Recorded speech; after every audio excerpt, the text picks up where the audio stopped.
อยู่ที่ลงปองซึ่งเมืองอเมริกันโดนัลด์ทรัมป์ต่อรอตีสื่อข่าวว่าอันมันใจปิดปังตึกจู้เมืองอิหร่านปอกกำในย้อนว่ามันใจตีใครยึดเอาน้ำมันเมืองอิหร่านเหมือนเจ้าหนังมันใจสั่งกวนเสียก่อกว่าติ่งยับลงปองซึ่งเมืองเวนิไซลาเมื่อป่วนมาหลายเดือนนั่นในขณะโดยเส้นน้ำก้าอยู่ที่ซุ่มหูตีตีเยเมียใน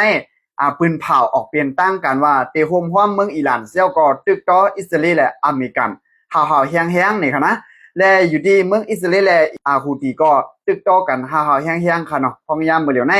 และซากกว่าหลายๆหูโคค่ะเนาะเขาคำมาอัปเดตกันเกี่ยวกับเรื่องข่าวนอกวันนอกเมืองกันอีกหนึ่งค่ะเนาะคำนี้และถึงมาคำนี้ก็ถึงมาวันที่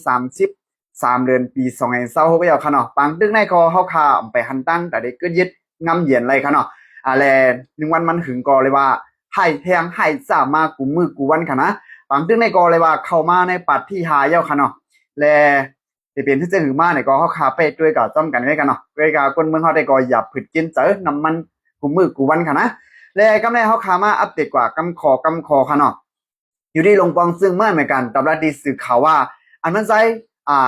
ตึกยื้ออิหร่านปิดปังตึกซื้ออิหร่านปอกำในเนี่ยย้อนว่ามันใจเข้ากว่ายึดเอาน้ำมันเมืองเขาเหมือนจะหนังมันใจเฮ็ดตีเมืองเวนิไซลาตีป่วนมาในขณะอันก็เงียบลงปองซึ่งเมืองเขานั่นค่ะนะมาดูโลนั่นค่ะนะเกี่ยวกับไปลองในก็มันก็ตอบรับดีกว่าในกลางใจตอบมันนั่นขนาดนะและ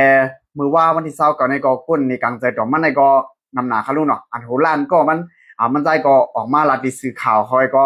ย้อนสูงเงือแล้วสูงหู้หรออันก็เฮ็ดก่อจังไหนนั่นขนาดเนาะและเลยสนะนำก้าอยู่ที่จุ้มหูตีค่ะเนาะจุ้มหูตีทีนี้เยเมียในก็เขาก็ปืนเผาเป็นตั้งการว่าเอโฮมฮอมเมืองอิหร่านในเสียก็ตึกต่ออิสราเอลและอเมริกันห่าวๆแห้งๆในค่ะนะย้อนว่าอเมริกันได้ดังอิสราเอลในมันเฮ็ดมีปักมีเปิงในขนาดเนาะถามปามเขาลัดได้ก็ใครก็ยึดเมืองแล้วก็ยึดเมืองนั่นเนี่ยเขามีปักมีเปิงเนี่ยและลอกไล่เฮ็ดสร้างอเมริกันและอิสราเอลในอเมียนจอมทำตราในขนาดเนาะแต่อยู่ที่จอมซึกหลงฮูตีก็หนึ่งได้หลัดที่สื่อข่าวหนังในขนาดเป็นเผาเปลี่ยนตั้งกันได้ว่าค่ะนะและอยู่ที่ฮูตีและจุ่มลูกพุ่นฮูตีในขนาดมันก็เป็นจุ่มยุบกลางๆจุ่มหนึ่งอันอิหร่านกั้มแขมมาอยู่คือกั้มแขมมาอยู่ตาเสียนั่นขนาดเนาะและเดี๋ยวได้ก็ฮูตีและดังอิสราเอลเนี่ยปืดยื้อต่อกันห่าวๆแห้งๆค่ะเนาะในฉะนั้นก็มือหลายวันป่วนมาในกันขนาดมือวัน2 วันป่วนมาในเนี่ยอยู่ดีเมืองอิสราเอลแล้วหมักได้ปื้ดยื้อกว่าที่อิหร่านค่ะเนาะปัญญาใส่ที่คงเฮ็ดเรียกเขาในก็มีลองลู่ซุ่มตั้งนำตั้งหลายเดี๋ยวฉะนั้นนำกาที่ในเมืองอิหร่านในค่ะเนาะมันสิมีโครงไฟฟ้าตีนึงค่ะเนาะโครงไฟฟ้านั้นซั่นเนี่ยจะเป็นก้นรัสเซียตั้งนำตั้งหลายนี่ค่ะนะแล้วก็อยู่ที่ลุ่มกับสารรัสเซียเขาได้ก็ปืนเผาออกเป็นตั้งการพังสติเตือนปันและเฮากวนในโครงเฮ็ด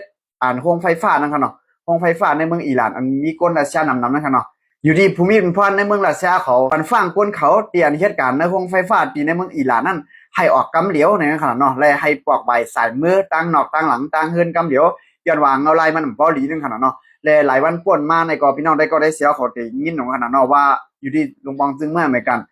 ปันข้าวยาม5 วันในขนาดไปดันถึง5 วันบ่ปุ้นยื้อกันขึ้นนะขนาดว่าสังว่าเมืองอิหร่านในอัมยับอุโออเมริกันและดันอิสราเอลซึ่งเนี่ยอยู่ที่เมื่ออเมริกันเตรียมหมักในกว่าปล่อยสายตีของไฟฟ้าเขาเนี่ยก็